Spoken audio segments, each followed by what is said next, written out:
Premium triplex villas at Bachupalli APR projects. Sankranti రాబోతుంది. మీ పందెం కోళ్ళు పందానికి కాలు దూతున్నాయా? అజాత శత్రువు అంటారు మిమ్మల్ని, అంటారు. ఎవరికి హాని చేయరు. మీ దృష్టిలో సంక్రాంతి సందర్భంగా ఆ 3 రోజులు సంతోషంగా జరుపుకునే ఒక క్రీడ జరుపుకుంటాం. కానీ కోడి పుంజులకు కత్తులు కట్టి పందాలు ఆడించడము ఇదంతా నేరం. ఇది మంచి పేకాట పాపారాయుడు అంటారు. 2 సార్లు ఎమ్మెల్యే అయ్యారు మీరు అంటే కన్నా మీరు రాజకీయంగా అడుగులు వేయడానికి కారణం మీ స్నేహితుడు. ఎప్పుడైనా గుర్తుకొచ్చుంటారా కదా మీరు రాజకీయంగా ఎప్పుడైనా స్ట్రెస్ ఫీల్ అయినప్పుడు, అంటే ఆనందంగా ఉన్నప్పుడు, ఇది నా ఫ్రెండ్ వల్ల వచ్చింది నాకు ఎవరైనా చెప్తాం కదా ఓపెన్. ఇక్కడ విగ్రహం కూడా పెట్టాం కదా. మీకన్నా ఎక్కువగా ఒక షాడో ఎమ్మెల్యేగా మీ తమ్ముడు దాట్ల పృథ్వీరాజ్ గారి పేరు ఎక్కువగా వినిపిస్తోంది. ప్రతి అంశంలో కూడా ఆయన తల దూరుస్తున్నారు. 3 పార్టీలు బీజేపీ, జనసేన, టీడీపీ కలిసే మీరు ఎమ్మెల్యే అయ్యారు. కానీ మీరు ఎమ్మెల్యే అయ్యాక జనసేన పార్టీకి ఇక్కడ పెద్దగా ప్రాధాన్యత ఉండడం లేదు. Welcome to Suman TV. నేను మీ నాగరాజ్ బైర్శెట్టిని. ఈరోజు ఈ ప్రోగ్రామ్ మనకు స్పాన్సర్ చేస్తుంది ఎకో తేజాస్ విద్యుత్ వాహనాల సంస్థ. ఈరోజు మన అతిథి గురించి చెప్పుకోవాలంటే ప్రస్తుతం నేను ఎక్కడున్నానంటే అంబేద్కర్ కోనసీమ జిల్లా ముమ్మడివరం నియోజకవర్గ టీడీపీ ఎమ్మెల్యే ప్రభుత్వ విప్ అయిన దాట్ల సుబ్బరాజు అలియాస్ దాట్ల బుచ్చిబాబు. దాట్ల సుబ్బరాజు గారు బేసిక్గా రాజకీయ నాయకుడు కాదండి. ఆయన ఒక వ్యాపారవేత్త. ఆయన ప్రాణమిత్రుడు, ఆయన స్నేహితుడు అయిన శ్రీనివాసరాజు గారి మరణముతో 2014 రాజకీయ అరంగేట్రం చేసిన ఆయన 2014, 2024 ఎన్నికల్లో గెలిచి ఎమ్మెల్యే అయ్యారు. ప్రస్తుతం ప్రభుత్వ విప్పుగా ఉన్నారు. అయితే రాజకీయాలకే సంబంధం లేని దాట్ల సుబ్బరాజు ఒక మచ్చలేని నాయకుడిగా పేరు తెచ్చుకున్న ఆయన ఈరోజు 2వసారి ఎమ్మెల్యేగా గెలిచిన తర్వాత నియోజకవర్గ అభివృద్ధి కోసం ఎలాంటి కృషి చేయబోతున్నారు, ఆయన స్నేహితుడు శ్రీనివాసరాజు కన్న కళలను ఎలా సాకారం చేయబోతున్నారన్న పూర్తి వివరాలు తెలుసుకోవడానికి నేను ఇక్కడికి వచ్చాను. ప్రస్తుతం ఆయన ఇంటి పక్కనే ఉన్న ఇది ఆయన ఇల్లు. నా కుడివైపు ఉన్నది ఆయన ఆఫీసు. ఇక్కడ ఆఫీస్లో ఉన్నారు దాట్ల సుబ్బరాజు గారు. ఎమ్మెల్యే అయిన దాట్ల సుబ్బరాజు గారు ఆఫీస్లో ఉన్నారు. ఆయన అడిగి మరిన్ని వివరాలు తెలుసుకునే ప్రయత్నం చేస్తాం. ఒక్కసారి నన్ను ఫాలో కండి. నమస్తే ఎమ్మెల్యే గారు. నమస్కారం సార్. బాగున్నారా? బాగున్నాం సార్. సంక్రాంతి రాబోతుంది. మీ పందెం కోళ్ళు పందానికి కాలు దూతున్నాయా? సంక్రాంతి ఎప్పుడు వస్తుందని ఎదురు చూస్తారు మా ప్రాంత ప్రజలందరూ కూడా. అవునా? ఎక్కడెక్కడున్నా మా ఇంటి చుట్టాలు కానీ, అల్లుళ్ళు కానీ, కూతుర్లు కానీ అందరూ కూడా సంక్రాంతికి ముందే 3 నెలల ముందే అన్ని టికెట్స్ బుక్ చేసుకుని గ్రామాలకు రావడం ఆనవాయితీ ఎప్పటి నుంచో.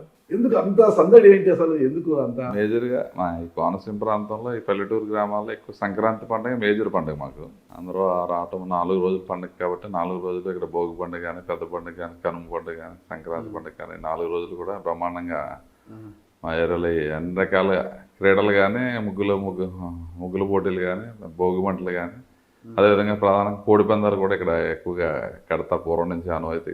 దాట్ల సుబ్బరాజు గారి మీద అంటే 2014 నుంచి 19 వరకు మీరు ఎమ్మెల్యేగా పనిచేసిన ఒక కామెంట్ కూడా లేదు. అజాత శత్రువు అంటారు మిమ్మల్ని, అంటారు. ఎవరికి హాని చేయరు.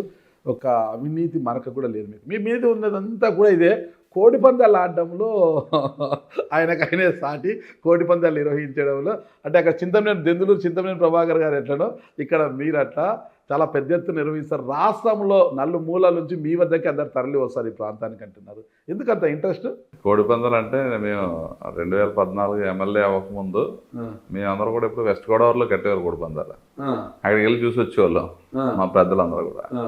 అది వాళ్ళు కడతారు, మనం ఎందుకు కట్టకూడదని చెప్పి ఇప్పుడు మనం మన గ్రామంలో పెట్టి ఒక స్టేడియంలో కట్టి ప్రజలందరికీ బ్రహ్మాండంగా చేసాం. అప్పుడు ఎప్పుడు వెస్ట్ గోదావరిలో కూడా అంతలా చేయలేదు. వచ్చిన వాళ్ళందరికీ నీట్గా కూర్చుని చూసి ఇలాగా అన్ని ఏర్పాట్లు చేశాం కాబట్టి అప్పటి నుంచి మా దగ్గర కూడా ఈ జిల్లాలో కూడా ఈ కోడి పందాలకి ప్రాధాన్యత ఇస్తుంది. అందుకే వెస్ట్ గోదావరిలో అంటే దొమ్మి కింద ఉండేది, కుర్చీ కూడా ఉండేది, కూర్చుంటే స్టేడియంలో ఏర్పాటు మనం చేసి ఆ 3 రోజులు క్రికెట్ ఎలా తిలకిస్తారో అలా కోడి పందాలను తిలకించారు. ఈ జిల్లా నుంచి ఆ జిల్లాకి వెళ్ళేవారు. అదే అందరం అక్కడికి ఎందుకు వెళ్ళాలి, పండుగలో ఎక్కడ ఉండాలనే ఉద్దేశంతో ఇక్కడ స్టార్ట్ చేసాం. ఆ ట్రెండ్ కూడా మా దగ్గర కూడా వెస్ట్ గోదావరి ట్రెండ్ ఇక్కడ కూడా నడుస్తుంది. కాకపోతే మా దగ్గర ఓన్లీ పండగ సంక్రాంతి 3 రోజులు 4 రోజులు తప్ప బాగా భారీగా నిర్వహిస్తారు. రాష్ట్రం నలుమూల నుంచి ఇక్కడికి వస్తారంటే ఎక్కువగా బాగా అంటే మా దగ్గర పీస్ఫుల్గా చూడడానికి ఉంటుంది. అన్నీ అరేంజ్ చేస్తాం అంత పీస్ఫుల్గా ఉండేలా, ఎక్కడ గొడవలు లేకుండా వచ్చిన వాళ్ళల్లా శుభ్రంగా చూసి వాళ్ళకి ఆతిథ్యం గురించి మా దగ్గరికి వస్తారు. సార్ మీ దృష్టిలో సంక్రాంతి సందర్భంగా ఆ 3 రోజులు సంతోషంగా జరుపుకునే ఒక క్రీడ అది అనుకుంటాం, ఓకేనా? కానీ కోడి పుంజులకు కత్తులు కట్టి పందాలు ఆడించడము ఇదంతా నేరమని, చట్ట ప్రకారం నేరమని చెప్తుంటారు కదా. ప్రతి ఏటా అది ఒక పెద్ద ఇబ్బందికర పరిస్థితి వస్తుంది. యాక్చువల్గా ఏంటంటే ఇప్పుడు నుంచి కాదు కదా, అది మా చిన్నప్పుడు పూర్వం నుంచి కూడా నడిచేది కాబట్టి దాన్ని ఎలా కంటిన్యూ చేస్తారు. ఎక్కువగా కత్తులు లేకుండానే మామూలుగా కట్టేలాగే అవి కూడా జరుగుతూ ఉంటాయి. కొన్ని చోట్ల కత్తులు కట్టి కూడా చేస్తున్నారు. కోడి పందాలు బాగా పెంచుతున్నారా? మన దగ్గర ఉండవు అందా, చుట్టుపక్కల ప్రజలందరూ మీ దగ్గర లేవు కోడి మా దగ్గర బాగా నిర్వహిస్తారు అంతే. ఆ 3 రోజులు మనం ప్రజాప్రతినిధిగా ఉన్నాం కాబట్టి ఏదో ప్రజాప్రతినిధి ఉన్నా లేకపోయినా నిర్వహిస్తారు. మా కాన్స్టిట్యూన్సీలో ఆ కోడి పందాలు చూసి మెచ్చుకుని ఓట్లు వేసే వాళ్ళు కూడా ఉంటారు. అది అదే పూర్వం నుంచి నడుస్తుంది కదా కోడి పందాలు సాంప్రదాయాన్ని. ఇక్కడ వెస్ట్ గోదావరి మన జిల్లా మన నుంచి వెళ్ళడం ఎందుకని ఇక్కడ జరపాలన్న ఉద్దేశంతో పెట్టాం. దానికి ప్రమాణంగా స్పందన ఉంది. మాట్లాడారు కోడి పందాలు జరిపి చూసి కూడా ఓట్లేస్తారా? దాని మీద ఎంతమంది వస్తారు మీరు అనుకుంటున్నారు? వచ్చినాడు డైలీ 10-15 వేల మంది వచ్చి చూసి వెళ్తా ఉంటారు. అదే ఎంతో ఇంట్రెస్ట్ ఉంటే కానీ దానికి రారు కదా. దాన్ని అభిమానించి కొంతమంది ఉంటారు కాబట్టి దాని గురించి ఆ పండగ 3 రోజులు ఎప్పుడు వస్తుందని సంవత్సరం ముందు నుంచి కోళ్ళు మేపుకుని అవి మేపుకుని అన్ని చూస్తూ ఉంటారు బాబు. చూసే వాళ్ళ ఆనందం పక్కన పెడితే ఆడే వాళ్ళలో కొంతమంది బికారులు అవుతారు, కొంతమంది కోటీశ్వరులు ఇక్కడే అయిపోతారు.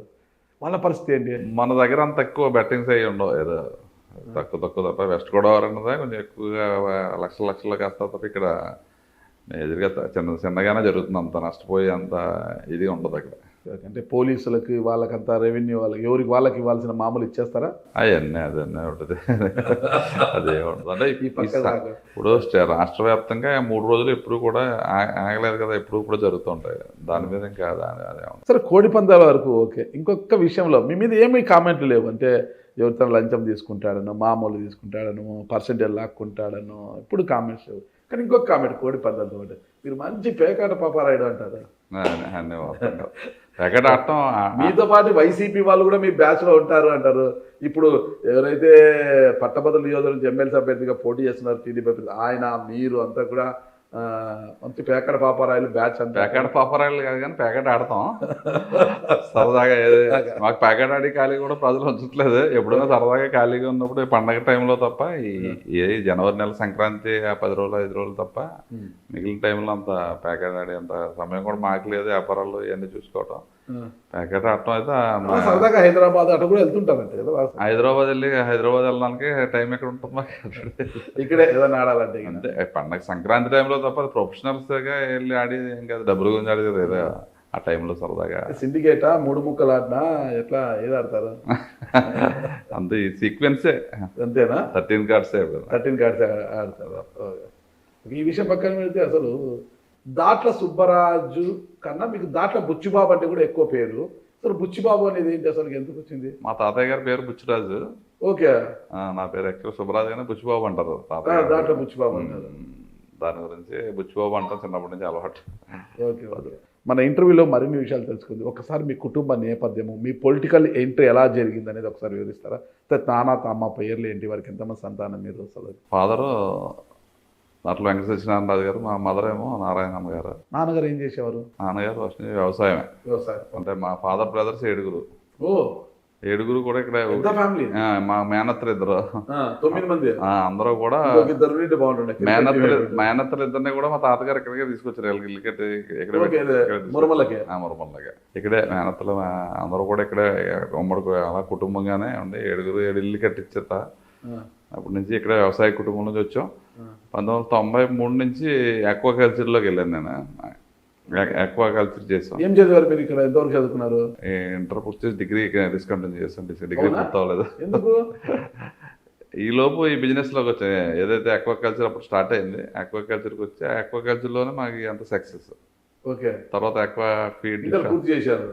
ఇంటర్లో ఏ గ్రూప్ చదివారు? ఇంటర్లో CSC. Okay. Degree BCom discontinue చేశారు. బీకామ్ అంటే కంటిన్యూ పూర్తి అవ్వలేదు. అదే డిస్కంటిన్యూ చేశారు. అంటే ఎమ్మెల్యే దాంట్లో సుబ్బరాజు అని కింద బీకామ్ అని పెట్టుకోవచ్చు కదా. ఇప్పుడు కామ్గా ఉండిపోయారు ఏం లేకోకుండా. ఓకే.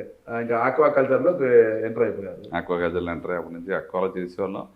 తర్వాత నేను స్థానికంగా మా శ్రీనివాసరాజు కూడా, అతను పంచాయతీ సర్పంచ్గా మీ స్నేహితుడు అంట కదా ఆయన బాగా బాగా ఇద్దరు స్నేహితులు ఎలా క్లాస్మేటా మీకు ఆయన మాకు పక్కనే కదా, మా దగ్గరే రిలేషన్ కూడా ఉంది. మాకు మంచి మంచి మిత్రుడు. అతనికి రాజకీయంగా మంచి ఇంట్రెస్ట్. అతను పంచాయతీ సర్పంచ్, నేను సొసైటీ సర్పంచ్ అయ్యాను. ఓకే.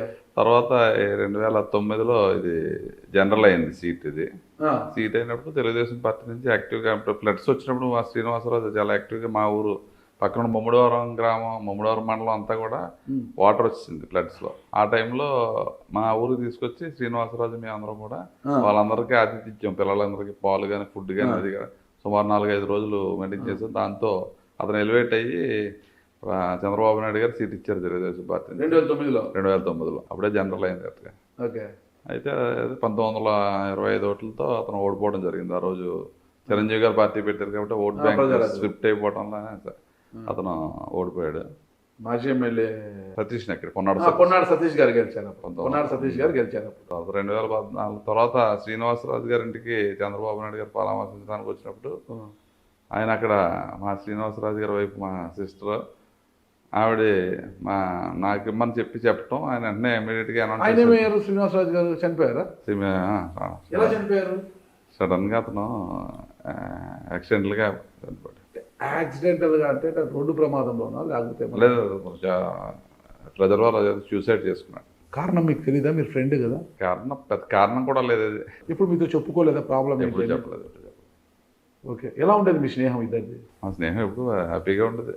ఎప్పుడు ఇబ్బందులు నేను తిట్టి ఉండదు. ఎందుకు ఇప్పుడు పొలిటికల్లోకి మనం వెళ్ళొద్దు, ఎందుకు మనం శుభ్రంగా వ్యాపారం చేసుకుందాం అనుకోండి. ఆడికి పొలిటికల్ లైఫ్ ఇంట్రెస్ట్ బాగా, పొలిటికల్గా బాగా తిరిగేవాడు. అలాంటిది అతను బలవన్ మరణానికి పాల్పడి తర్వాత మాకు పొలిటికల్ లైఫ్ ఏ వద్దన్న మీరు వ్యాపారం మళ్ళీ ఎలా సరే వచ్చారు? నాకు చంద్రబాబు నాయుడు గారు వచ్చి నేను ఇక్కడ చంద్రబాబు నాయుడు గారు ఇక్కడికి వస్తున్నారని చెప్పి నేను ఇక్కడ దుబాయ్లో ఉన్నాను యాక్చువల్గా. అప్పుడు దుబాయ్కి ఎందుకు పోయారు? నేను ఏదో పని మీద వెళ్ళాం, ఫ్రెండ్స్ అందరూ వెళ్ళాం. ఎక్కువ ట్రిప్ ఏదో వస్తే ఎక్కువ ఫీడ్ సైజ్ చేసేవాళ్ళం. ఆ ట్రిప్ వస్తే మేము అందరూ దుబాయ్లో కంపెనీలు ఇస్తుంటాయి. దానికి వెళ్ళినప్పుడు సడన్ గా ఆయన ప్రోగ్రామ్ వచ్చింది. ఇక్కడికి వచ్చి ఆయన రావటం పరామర్శించి వెళ్ళినప్పుడు చెప్తే ఎక్కడే అనౌన్స్ చేసి వెళ్ళిపోయారు ఇన్ఛార్జ్గా. ఎందుకు ఆవిడ ఎవరైనా భర్త చనిపోతే వాళ్ళ కుటుంబ సభ్యులు అడతారు లేదా తను అడుగుతారు టికెట్, మిమ్మల్ని ఎందుకు ప్రపోజ్ చేశారు ఆవిడ? అంటే మేము ఇద్దరు ఎప్పటి నుంచో కలిసి ఉండేవాళ్ళు, కలిసి ప్రయాణం చేసేవాళ్ళు. ఒక ఇద్దరు పార్ట్నర్స్ కూడా ఫీడ్ వ్యాపారం చేసేవాళ్ళు ఇద్దరు. దాని మీద నేనైతే ఇక్కడ న్యాయం జరుగుతుందన్న ఉద్దేశంతో ఆవిడ చెప్పడంతో అన్న ఇమీడియట్గా అనౌన్స్ చేశారు. దాని గురించి నేను దీంట్లోకి రావాల్సి వచ్చింది. ఓకే. అప్పుడు ప్రజలు కూడా నాకు 29,500 ఓట్ల మెజార్టీతో నాకు ఇచ్చారు అప్పుడు కూడా. ఓకే. 40 సంవత్సరాలకే మీరు అప్పుడు ఎమ్మెల్యే అయిపోయారు. ఇప్పుడు మీరు 2014లో ఒకసారి ఎమ్మెల్యే అయ్యారు, మళ్ళీ ఇప్పుడు 2024లో ఎమ్మెల్యే అయ్యారు. మీరు అంటే 2 సార్లు ఎమ్మెల్యే అయ్యారు మీరు అంటే కన్నా మీరు రాజకీయంగా అడుగులు వేయడానికి కారణం మీ స్నేహితుడు.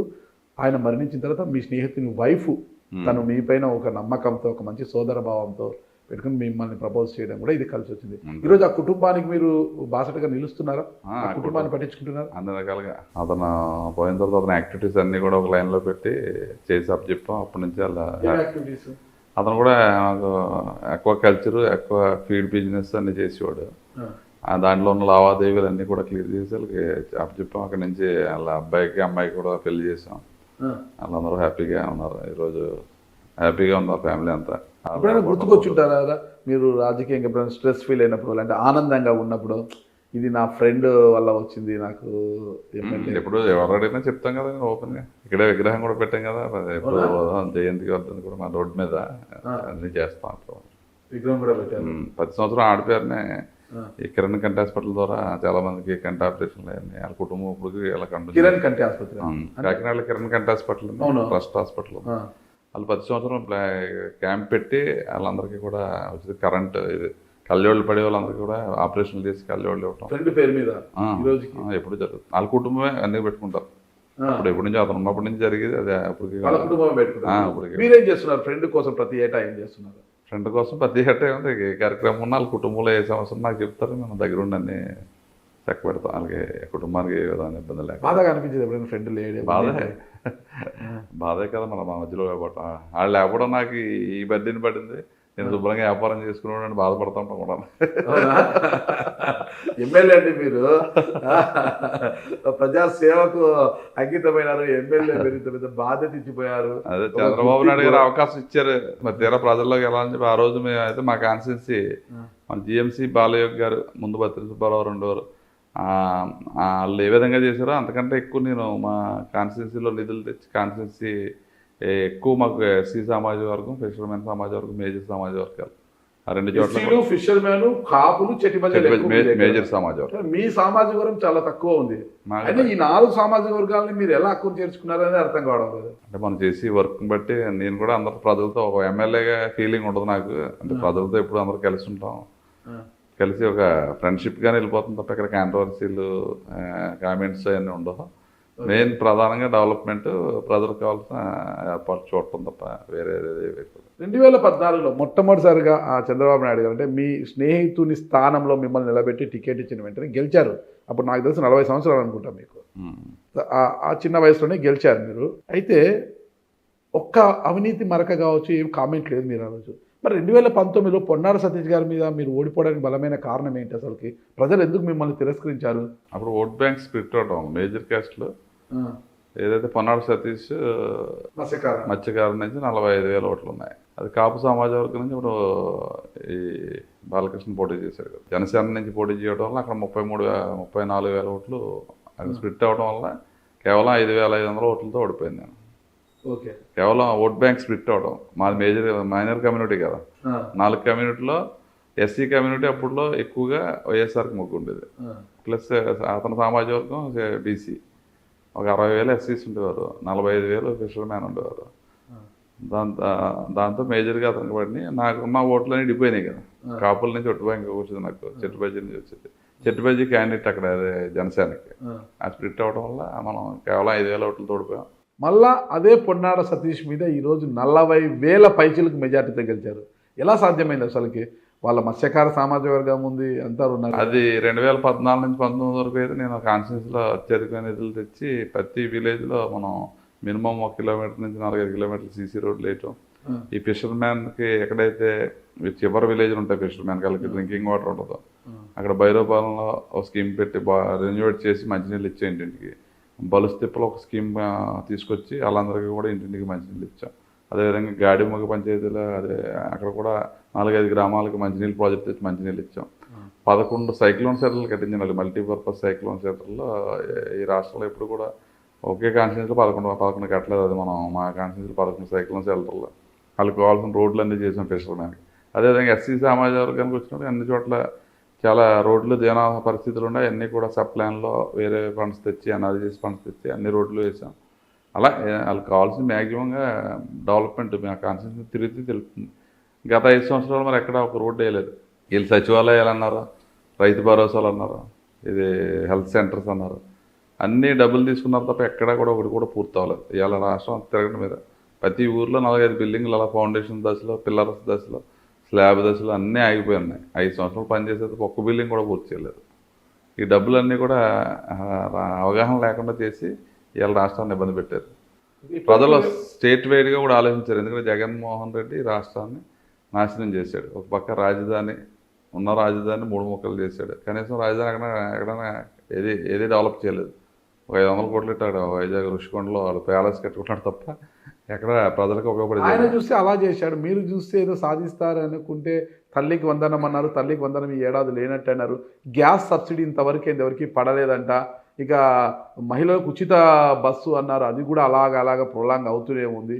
అంటే జగన్మోహన్ రెడ్డి ఉన్నప్పుడు ఎలాగైనా రాష్ట్రాన్ని అప్పుల కుప్పని చేసైనా సరే ప్రజలకు డబ్బులు ఇచ్చేవాడు. వీళ్ళు వచ్చిన తర్వాత ప్రజలకు డబ్బులు ఇవ్వడం లేదు, మనీ ట్రాన్సాక్షన్ అంటే మనీ చలామణి ఆగిపోయింది అనే ఒక అపోహ అయితే ప్రజల్లో ఉంది. మీకు తెలుసు కదా, 11 లక్షల కోట్లు ఇప్పుడు దాకా తెలిసినాయి. ఇంకా ఎన్ని అప్పులున్నా తెలియదు. అయినా కానీ ఆయన 4,000 రూపాయలు ఇస్తా అన్నాం. అతనిలో వాయిదాల పద్ధతి పెట్టలే కదా. ఫస్ట్ తారీఖు 10 గంటల గల ప్రతి ఒక్కరికి 4,000 పెంచేసి 4,000 రూపాయలు పెన్షన్ ఇంటికి అందజేస్తున్నాం.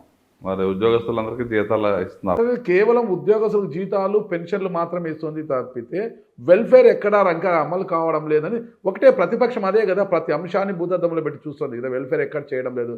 తల్లికి వందనం అన్నారు ఎక్కడ, ఉచిత బస్సు ప్రయాణం ఎక్కడ, గ్యాస్ సబ్సిడీ అసలు ఎవరికి పడుతుంది ఏంటి, ఇవన్నీ కూడా రైతులకు రావాల్సిన అన్న క్యాంటీన్లు ఓపెన్ చేస్తా అన్నారు. అన్నీ ఓపెన్ చేసి బ్రహ్మాండంగా మా దగ్గర కూడా ఓపెన్ చేస్తున్నాం. 3 గ్యాస్ సిలిండర్లు ఆల్రెడీ ప్రాసెస్ ప్రతి 4 నెలలకు ఒక సిలిండర్ ఇవ్వడానికి కార్యాచరణ జరుగుతుంది. ఆల్రెడీ ఇస్తున్నారు. ఉచిత గ్యాస్ 4 నెలలకు ఒక గ్యాస్ సిలిండర్ చెప్పని మా హామీ ఇచ్చాం, సంవత్సరం 3 అది ఇస్తున్నారు. రేపు మత్స్యకారులకి భరోసా ఇస్తా అన్నాం, మన క్యాబినెట్లో ఓకే చేశారు. చేసి 10,000 20,000 ఇస్తా అన్నాం. రేపు బ్యాన్ పీరియడ్ ముందే ఇస్తా అని చెప్పి మా దగ్గర అచ్చెన్నాయుడు గారు అనౌన్స్ చేసి వెళ్తానండి. సరే, మీరు మత్స్యకారులకు గతంలో ఏప్రిల్ నుంచి జూన్ జూలై వరకు వాళ్ళకు వేట విరామం ఉంటుంది. ఆ సమయంలో వాళ్ళ భృతి కోసం, అంటే వాళ్ళ జీవనం సాగడానికి గతంలో చంద్రబాబు నాయుడు గారు అంటే ముఖ్యమంత్రిగా ఉన్నప్పుడు వాళ్ళకి నెలకు 4,000 రూపాయలు ఇచ్చేవాళ్ళు. ఓకేనా, దాన్ని జగన్మోహన్ రెడ్డి గారు వచ్చిన తర్వాత ఏమైంది, 10,000కు పెంపు చేశారు దాన్ని. ఓకేనా, 10,000కు పెంపు చేసినప్పుడు 2024 ఎన్నికలకు ముందు అప్పుడు జనసేన నాయకుడు ఇప్పుడు ఉన్నారు కదా మన బొమ్మిడి నాయకర్ గారు, అది ఎలక్షన్ మీద ఎఫెక్ట్ చూపుతుందనే ఉద్దేశంతో ఆయన ఫిర్యాదు మేరకు ఎలక్షన్ కమిషన్ కానీ ఫిర్యాదు చేసి దాన్ని మత్స్యకారులకు అందించకుండా అప్పుడు బ్రేక్ పడింది అది. అయితే ఆ 10,000 రూపాయలు ఏదైతే పెండింగ్ ఉంది ఇంతవరకు అందలేదు, మత్స్యకారులకు అందలేదు. కానీ ఇప్పుడు ఆ 10,000 చాటున 20,000 చేస్తామని మీ ప్రభుత్వం, అంటే మళ్ళీ కూటమి ప్రభుత్వం హామీ ఇచ్చింది.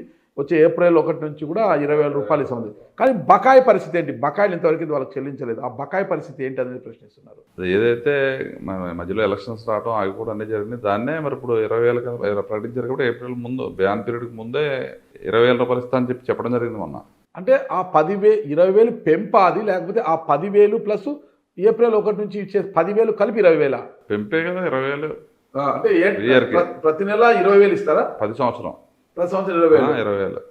అదేవిధంగా రైతులకి మన ఏదైతే ప్యాడీ రైతులు ఉన్నారో వాళ్ళకి 20,000 ఇస్తాను హామీ ఇచ్చాం. కేంద్ర ప్రభుత్వం 10,000 ఇస్తుంది, మన ప్రభుత్వం 10,000 అది కూడా మన క్యాబినెట్లో పెట్టడం జరిగింది. ఓకే, మళ్ళీ తల్లికి వందనం అన్నది కూడా మొన్న క్యాబినెట్లో అది కూడా ఓకే చేశారు. ఎందుకంటే వాళ్ళు అయితే ఒక కుటుంబంలో ఒకరికి ఇచ్చేవారు, మనం ఒకరున్నా ఇద్దరున్నా ముగ్గురున్నా ముగ్గురు ఉంటే 3 15 45,000 ఇస్తామని అది కూడా తొందరలో నెక్స్ట్ స్కూల్ ఓపెనింగ్ టైం కల్లా అది కూడా వేసిన తర్వాత స్కూల్ పిల్లలకి జాయిన్ చేసేలా చేస్తామని చెప్పి మొన్నే అచ్చెన్నాయుడు గారు కూడా వచ్చి ఇక్కడ క్యాబినెట్లో చేసి అనౌన్స్ చేశారు. మత్స్యకార భరోసా దానికి సంబంధించి 10,000 నుంచి 20,000 పెంపు చేయడంలో దాట్ల సుబ్బరాజు గారు ఎక్కువ చొరవ చూపారు, ప్రభుత్వం మీద కాస్త ఒత్తిడి కూడా తెచ్చారు 20,000 పెంపు చేయాలంటారు. అంటే ఎక్కువగా మా దగ్గర అప్పుడు మేము కానీ కొండబాబు గారు కానీ రవీంద్ర గారు కానీ అందరూ కూడా ఆ రోజు మత్స్యకారులు, ఎందుకంటే నిత్యం వేటకెళ్ళి ప్రాణత్యాగం చేసి పోరాడతారు వాళ్ళకి 50 సంవత్సరాలకి పెన్షన్ ఇవ్వాలని చెప్పి అడగడం. అప్పుడు చంద్రబాబు నాయుడు గారు దాన్ని ఆ రోజు 2014 నుంచి 2019 వరకు మరి వాళ్ళందరికీ కూడా 50 సంవత్సరాలకి పెన్షన్ ఇచ్చాం. అదేవిధంగా మత్స్యకారులు ఎక్కువ కాబట్టి మా ఏరియాలో వాళ్ళకి కావాల్సిన ప్రయోజనాలు ఇవ్వాలని చెప్పి సీఎం గారికి ఎప్పటికప్పుడు చెప్పడం జరుగుతుంది. అదే కాకుండా ఇక్కడ ఓఎన్జీసీ కార్యకలాపాలు జరిగినాయి. యాక్చువల్గా జిఎస్పిసి కంపెనీ ఉండేది ఇక్కడ. జిఎస్పిసి నష్టాల్లో ఉండగా ఆ గవర్నమెంట్, గుజరాత్ గవర్నమెంట్ ఓఎన్జీసీకి టేక్ ఓవర్ చేశారు. ఆ టైంలో గతంలో జిఎస్పిసి కార్యకలాపాలు జరిగినప్పుడు ఒక 46,500 మత్స్యకారులకి వాళ్ళకి ఇవ్వాలి కమిట్మెంట్ ప్రకారం. అది ఆ రోజు మేము ముఖ్యమంత్రి గారి దృష్టికి తీసుకెళ్ళి సెంట్రల్ గవర్నమెంట్ దృష్టికి ధర్మేంద్ర ప్రధాన్ గారు పెట్రోలింగ్ మంత్రిగా ఉండేవారు, పండుల రవీంద్రబాబు గారు ఎంపీగా ఉండేవారు, నేను ఎమ్మెల్యేగా ఉండేవాడిని. మన పక్కన ఉన్న మల్లాడి కృష్ణారావు గారు అప్పుడు ముందు నుంచి పెర్సన్మ్యాన్ అంటే ఆయన యాక్టివ్గా వచ్చేవారు. ఆయన్ని తీసుకుని అక్కడ ఎంపీ పాండిచేరి ఎంపీ కూడా వెళ్ళి ఆయనకి కృష్ణారావు గారికి అన్ని విషయాలు తెలుసు. దాని మీద మేము ఎట్టి పరిస్థితుల్లో 46,500 ఇచ్చిన తర్వాతే మీరు టేక్ ఓవర్ చేసుకోవాలని చెప్పడం. అదేవిధంగా ధర్మేంద్ర ప్రధాన్ గారు జిఎస్పిసి వాళ్ళకి ఆర్డర్ వేసి ఎట్టి పరిస్థితుల్లో 46,000 ఇచ్చిన తర్వాత మీరు టేక్ ఓవర్ చేయండి అని చెప్పారు. కానీ జిఎస్పిసి మీటింగ్ పెట్టుకుని ఆ డబ్బులు ఎగ్గొట్టారు, ఇవ్వలేదు. ఈలోపు ఎలక్షన్స్ వచ్చినాయి. ఏదైతే ఓఎన్జీసీ టేక్ ఓవర్ చేసిందో ఈ ప్లాంట్కి గ్యాస్ లేక నష్టాల్లో ఉంది. అప్పుడు పైప్ లైన్ శాంక్షన్ అయింది చేసి మన బలుస్తిప్ప గ్రామం మా నియోజకవర్గంలో అక్కడి నుంచి మల్లవరం ఓఎన్జీసీ ప్లాంట్కి పైప్ లైన్ వేయడానికి ఒక 6,000 కోట్లు 12,000 కోట్లు రిలీజ్ చేశారు. ఆ వర్క్ 2022లో స్టార్ట్ అయింది. 22లో స్టార్ట్ అయినప్పుడు ఆ వేటకెళ్ళనిచ్చేవారు కదా ఆ పైప్ లైన్ వేసిన అన్నారు. దాని గురించి మన ఆ నియోజకవర్గంలో సుమారు 21,000, ఈ చుట్టుపక్కల 5 కాన్స్టిట్యున్సీల్లో ఒక 3-4 వేల మంది ఉంటే 23,440 మందికి 2 సంవత్సరాల పాటు ఒక్కొక్కరికి 11,500 చొప్పున చెల్లించారు. ఎలక్షన్స్ వచ్చినప్పటికీ పైప్ లైన్ వేయటం అయింది. కానీ ఎలక్షన్స్లో మేము హామీ ఇచ్చాం ఏంటంటే ఆ పైప్ లైన్ వరకు లాస్ట్ డే క్లోజ్ అయ్యే వరకు ఏదైతే క్యూసీ లెటర్ ఇస్తారు, ఎప్పుడుదో పైప్ లైన్ అయిపోయింది ఆ రోజు వరకు ఇప్పిస్తాను హామీ ఇచ్చాం మత్స్యకారులు. అదేవిధంగా 5 నెలల 15 రోజులు ఎక్స్ట్రా జరిగింది వర్క్ 2 years అగ్రిమెంట్ తర్వాత. ఆ 5 నెలల 15 రోజులకి నెలొక్కటికి 25 రోజులు 12 నెలలు చూస్తుంటే 137.5 రోజులు వస్తే ఇంటూ 406 రూపాయలు రోజుకి. దాని నిమిత్తం 63,250 రూపాయలు ఒక్కొక్కరికి 23,480 మందికి 148,37 కోట్ల 37 లక్షల రూపాయలు మొన్న మా నియోజకవర్గంలో సుమారు 15,000 మంది అగ్నికుల క్షత్రియులు అంటే పెద్ద మా దగ్గర బహిరంగ సభ కూడా ఏర్పాటు చేసి మా దగ్గర మత్స్యకారులను అగ్నికుల క్షత్రియులుగా పిలుస్తాం. అంతే. పెద్ద బహిరంగ సభ ఏర్పాటు చేయడం, పెద్ద ఎత్తున వాళ్ళందరూ వచ్చారు, బెనిఫిషరీస్ అందరూ. మరి అచ్చెన్నాయుడు గారు, కొల్లు రవీంద్ర గారు, మా స్థానిక మంత్రి సుభాష్ గారు, పెద్దలు మన రామకృష్ణ గారు, రాజప్ప గారు, ఈ స్థానికంగా ఉన్న ఎమ్మెల్యేలు అందరూ కూడా కలిసి బ్రహ్మాండమైన ప్రోగ్రామ్ చేసాం. బ్రహ్మాండమైన స్పందన. వాళ్ళు స్వచ్ఛందంగా 15,000 మంది వచ్చారు. వాళ్ళందరికీ కూడా ఆ డబ్బులతో పాటు భోజనాలు కూడా పెట్టి మా కలెక్టర్ గారు, మన ఆర్డీఓ అందరూ కూడా మంచి వాళ్ళకి భోజనం కూడా అన్ని ఏర్పాటు చేసి బ్రహ్మాండంగా పెట్టి పంపాం. మంచి ఈవెంట్ జరిగింది. చాలా ఆనందంగా ఉన్నారు వాళ్ళు. ఓకే. అదేవిధంగా సముద్రము ప్లస్ గోదావరి నది కలిసే చోటు నుంచి రిలయన్స్ అంటే ఓఎన్సీ వాళ్ళు పైప్ లైన్ వేశారు. రిలయన్స్ వాళ్ళు అక్కడ చమురు అండ్ గ్యాస్ నిక్షేపాలను వెలికి తీస్తున్నారు. అక్కడ తీసడం వల్ల ఇక్కడ వేట నిషేధం ఉంటుంది. అక్కడ వీళ్ళకు మత్స్యకారులకు వేటకు వెళ్ళే నిషేధం ఉంటుంది కాబట్టి వాళ్ళకి జీవనభృతి కోల్పోతారు. వాళ్ళకి ప్రతి నెల ఇంత సొమ్ము చెల్లించాల్సి ఉంటుంది అనమాట. ఏటా ఇంత చెల్లించాల్సి ఉంటుంది. అయితే దాంట్లో ఎవరు అధికారంలో ఉన్నా కూడా ఆ సంస్థ నుంచి ఏదైతే మత్స్యకారులకు ఇస్తారో వాళ్ళు భరోసాగా ఇస్తారో అందులో 10% ఆ పార్టీ ఎమ్మెల్యే దొబ్బేయడము పరిపాటిగా ఉంటుంది. వైసీపీ అయినా కావచ్చు, టీడీపీ అయినా కావచ్చు, ఎవరైనా కావచ్చు. మరి ఆ 10% మీరేమన్నా ఎప్పుడు మా దగ్గర ఒక రూపాయి తీసుకునే అలవాటు లేదు. అది కూడా లాస్ట్ 2 years నేను 14 నుంచి 19 వరకు చేసినప్పుడు కూడా ఎప్పుడు ₹1 మత్స్యకారికి ఇవ్వలేదు. పోరాడాం మేము, కృష్ణారావు గారు, అందరూ కొండబాబు కూడా ఇవ్వాలని పోరాడాం. కానీ ఇవ్వకుండా ఎగ్గొట్టేసారు 46,500. తర్వాత ఈ యాక్టివిటీ జరిగింది నేను వచ్చిన తర్వాత. ఈ 2 years అప్పుడు సతీష్ ఎమ్మెల్యేగా ఉన్నారు. 11,500 ఇచ్చారు. కానీ ఆ గ్రామాల్లో ఒక బెనిఫిషియరీ దగ్గర కొంతమంది పెద్దలు కానీ మరి పొలిటికల్ లీడర్స్ కానీ ఒక్కో బెనిఫిషియరీకి ఎంత వస్తుంది కాబట్టి ఒక ₹1,000 ఊరికి తీయండి చెప్పి అలా రకరకాలుగా చేసుకున్నారు ఆ టైంలో. మన దగ్గర అయితే మనం ఇచ్చిన 140 ప్రతి ఒక్కరికి 63,500 వాళ్ళ ఖాతాలో ₹1 కూడా ఎవడదా తీసుకోవడం లేదని చెప్పి ఎవరికైతే వెళ్తుందో 63,500 ప్రతి బెనిఫిషియరీ ఖాతాలో వేసాం. ఆ రోజునే స్టార్ట్ అయింది. అందరికీ ఇంచుమించుగా పడిపోయినాయి డబ్బులన్నీ కూడా. ₹1 కూడా మేము దాంట్లో ఆశించలేదు. నేను మాట ఇచ్చాను ₹1 మీకు ఎక్కువ ఇప్పిస్తాను తప్ప దాంట్లో ₹1 ఆశించడం, మీకు వచ్చి ఏదైనా సరే ముందు మీరు దెబ్బలాడి మీకు ఇప్పిస్తాం తప్ప అలా జేబులో పెట్టుకునే అలవాటు మాకు లేదు. ఇప్పుడు మీకు ఎమ్మెల్యే పదవితో పాటు రొయ్యల వ్యాపారం కూడా ఉందా? ఆక్వాకల్చర్ కూడా ఆక్వాకల్చర్ చేస్తాం. ఆక్వాకల్చర్ అండ్ హ్యాచరీస్ ఉన్నాయి. బాగానే పర్వాలేదు, లాభదాయకంగా ఉందా? యావరేజ్గా ఉంటాయి. దాని మీద అంత దృష్టి పెట్టలేకపోతున్నాం కాబట్టి యావరేజ్గా. అంతకుముందు అయితే నేను బాగా సక్సెస్ ఫార్మర్, సక్సెస్గా చేసేవాళ్ళం ఫీడ్ బిజినెస్ కూడా. ఈ దీంట్లోకి వచ్చిన తర్వాత అంత దాని మీద దృష్టి పెట్టలేకపోతున్నాం కాబట్టి అంత యావరేజ్గా నడుస్తుంది తప్ప అంత ప్రాఫిట్స్ లేవు. 2014 నుంచి 19 వరకు మీరు ఎమ్మెల్యేగా ఉన్నారు. తెలుగుదేశం ప్రభుత్వం కూడా, తెలుగుదేశం పార్టీ అప్పుడు అధికారంలో కూడా ఉంది. మీరు అధికార పార్టీ ఎమ్మెల్యేగా ఉన్నా కూడా ఒక మరకలేదు. మీ తమ్ముడు దాట్ల పృథ్వీరాజు యొక్క ప్రభావం కూడా అప్పుడు లేదు. ఆయన పేరు కూడా పెద్ద వినిపించేది కాదు. అయితే ఇప్పుడు ఎప్పుడైతే 2024లో మీరు ఎమ్మెల్యేగా గెలిచారో మీకన్నా ఎక్కువగా ఒక షాడో ఎమ్మెల్యేగా మీ తమ్ముడు దాట్ల పృథ్వీరాజు గారి పేరు ఎక్కువగా వినిపిస్తోంది. ప్రతి అంశంలో కూడా ఆయన తల దూరుస్తున్నారు అనేది అది కొంత మీకు బ్యాడ్ నేమ్ వస్తుంది అంటున్నారు. ఇప్పుడు మాకు కజిన్స్ ఇప్పుడు ఎలక్షన్ ఫేస్ చేసినప్పుడు నాకు కజిన్స్ ఎక్కువ ఉన్నారు. ఒక్కొక్క మండలం ఒక్కొక్క కజిన్ అన్ని రకాలుగా చూసుకుంటాడు, ఆర్గనైజ్ చేసుకుంటాడు. అది ముమ్మడివరం మండలం అతను చూసేవాడు. అక్కడే 11,500 ఓట్ల మెజార్టీ వచ్చినాయి మాకు. అదేంటంటే పృథ్వీరాజు మీ ఓన్ బ్రదరే కదా? మా చిన్నాన్నగారు. అవన్నీ కూడా కరెక్ట్ కాదు ఆరోపణలు. ఎందుకంటే అతను ఉన్నది ముఖమే మాట్లాడతారు కాబట్టి అది అందరికీ నచ్చదు.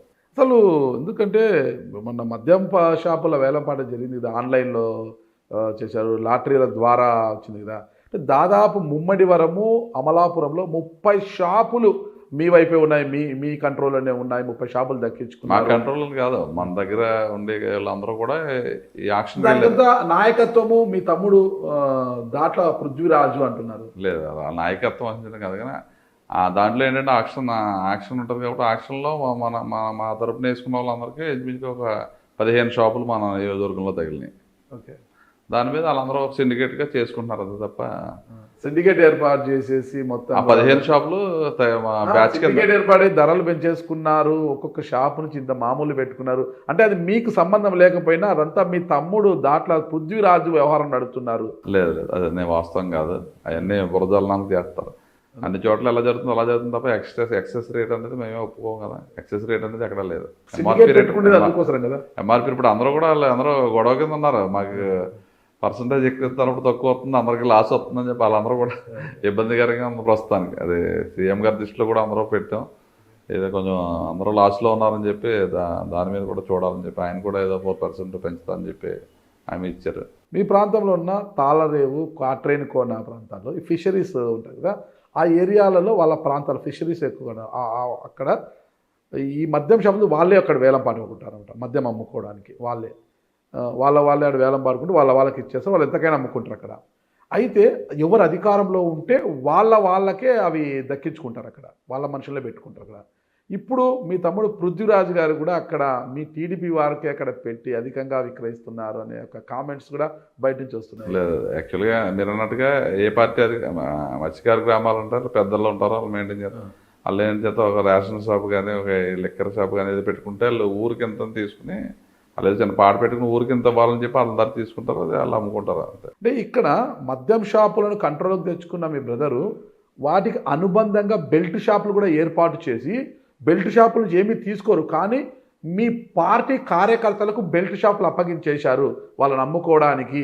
వాళ్ళకి ఏదో ఒక మార్గం చూపించాలి కాబట్టి మద్యం షాపులకు ప్యారలల్గా బెల్ట్ షాపులు ఏర్పాటు చేయించాలంటారు. బెల్ట్ షాపులు ఏర్పాటు తప్పు కదా? ఇప్పుడు ఐపోలవరం మండలం ఉందంటే 3 షాపులు, ఎన్ని 14 గ్రామాలు. అది ఏం చేస్తారు, ఎవడొకడో 10 బాటిల్స్ పట్టుకెళ్ళి ఎక్కడ ఇంటి దగ్గర పెట్టి అమ్ముకోవటం అటువంటివి చేస్తూ ఉంటారు.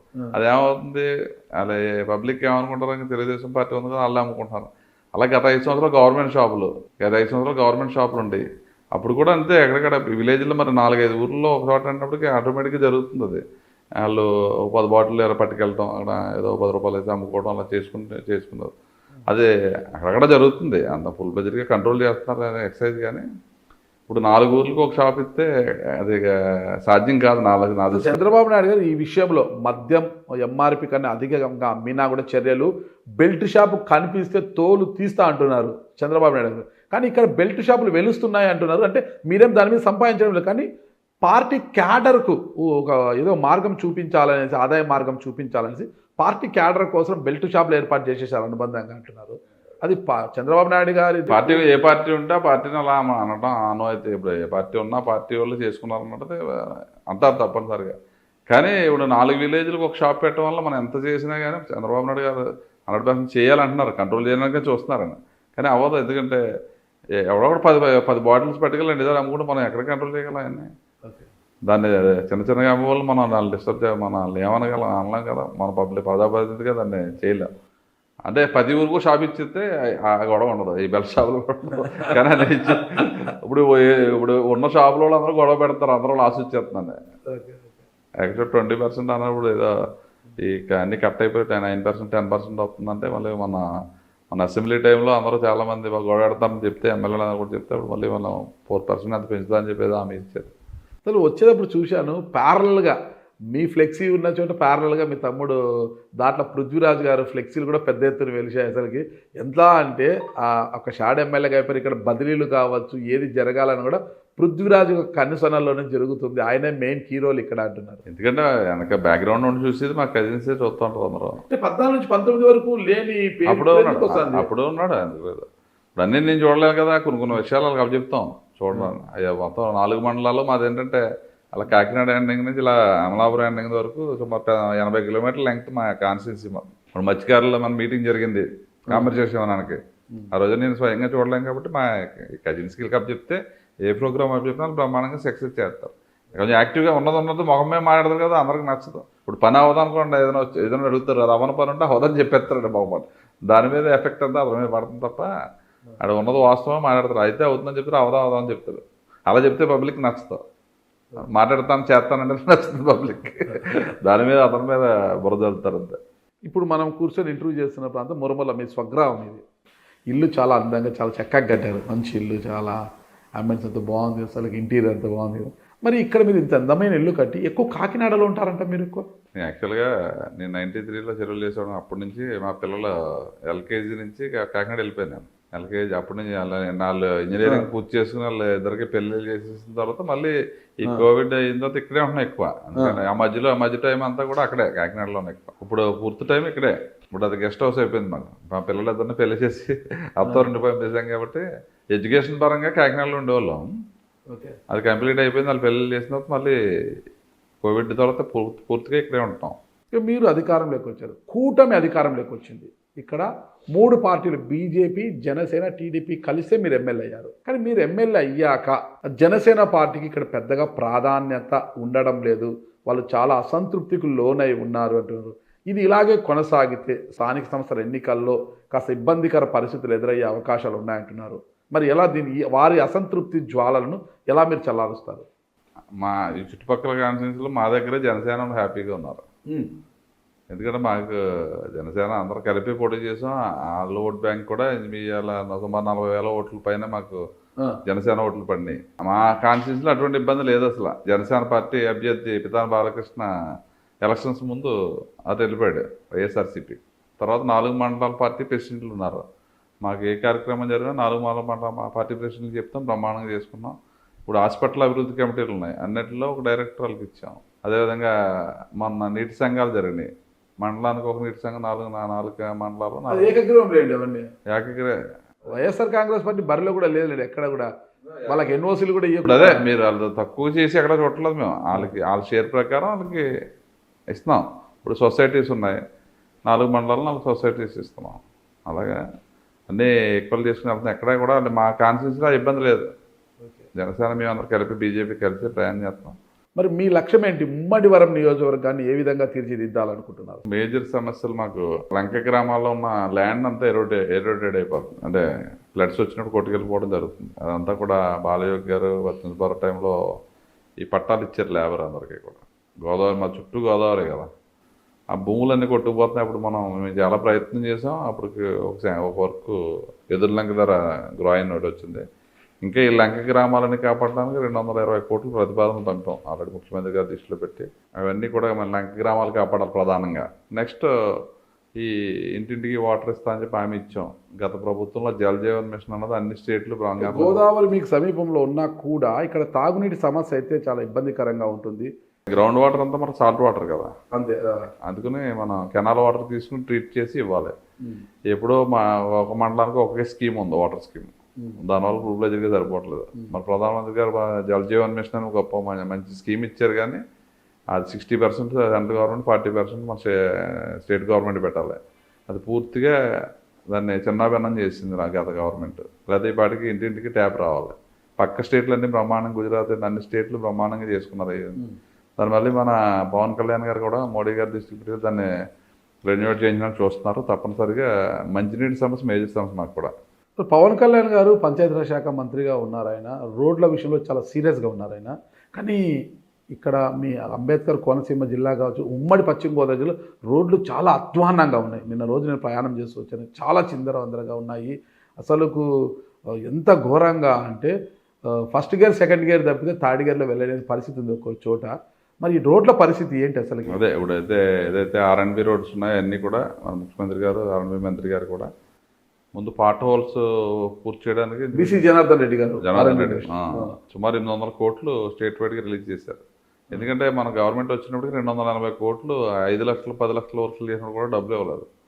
ఎవడో కూడా పార్ట్ హోల్ వేసి పరిస్థితి కూడా లేదు. దాని గురించి ఇమీడియట్గా ఈ సంక్రాంతి లోపు R&B రోడ్లలో ఎక్కడ గొయ్యిలు లేకుండా, ముందు కొత్త రోడ్డు వేయకపోయినా గొయ్యి లేకుండా చేయాలని చెప్పి 800 కోట్లు రిలీజ్ చేస్తే మా నియోజకవర్గంలో సుమారు 2-3 కోట్లతో ప్రస్తుతానికి R&B రోడ్లన్నీ గోతులు లేకుండా పూర్తి చేసాం. అదేవిధంగా పంచాయతీరాజ్ శాఖ కూడా అదే పవన్ కళ్యాణ్ గారు కూడా ఆల్రెడీ అన్ని టెండర్లు పిలిచారు. అవి కూడా తొందరలో ఈ పంచాయతీరాజ్ రోడ్లు అని అవుతాయి. విలేజ్కి వచ్చినప్పటికీ NRGS నుంచి అయితే సుమారు మాకు ఒక 20 కోట్ల రూపాయలతో రోడ్లన్నీ కూడా విలేజ్లో ప్రధానమైన సమస్యలు ఉన్న CG రోడ్లన్నీ కూడా వేస్తాం, ట్రైన్లు. కానీ అంటే ప్రభుత్వం కూడా ఆర్థికంగా ఇబ్బందుల్లో ఉంది కాబట్టి తప్పనిసరిగా వచ్చి ఏంటంటే 8 నెలలు అవుతుంది కాబట్టి తప్పనిసరిగా చంద్రబాబు నాయుడు గారు ఏంటంటే ఆ రోజు NRGS కన్వర్ట్ చేసి తీసుకొచ్చినట్టు వలన ఆయన సుమారు 30,000 కిలోమీటర్లు మన రోడ్లు వేయగలిగాం.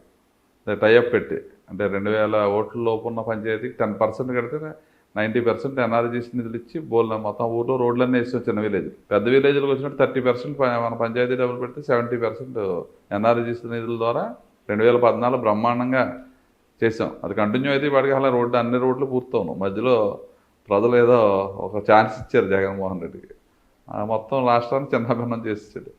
అట్లే మీ నియోజకవర్గంలో NH నేషనల్ హైవే 216 వెళ్తుంది అనమాట.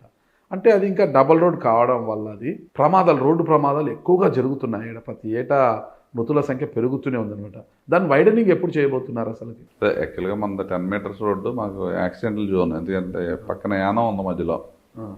యానం ఉండటం వల్ల అక్కడ మద్యం చీపుగా ఉండటం వల్ల అక్కడ యూత్ కానీ ఈ వెళ్ళి ప్యాసింజర్ కానీ అక్కడ మందేసి కంట్రోల్ లేక ఇలా ఈ ఐపోలవరం మండలం వచ్చినా అలా కాకినాడ తాళరావు మండలంలో ఎక్కువగా మేజర్గా యాక్సిడెంట్లు అవుతుంటాయి దీనివల్ల, యానం వల్ల.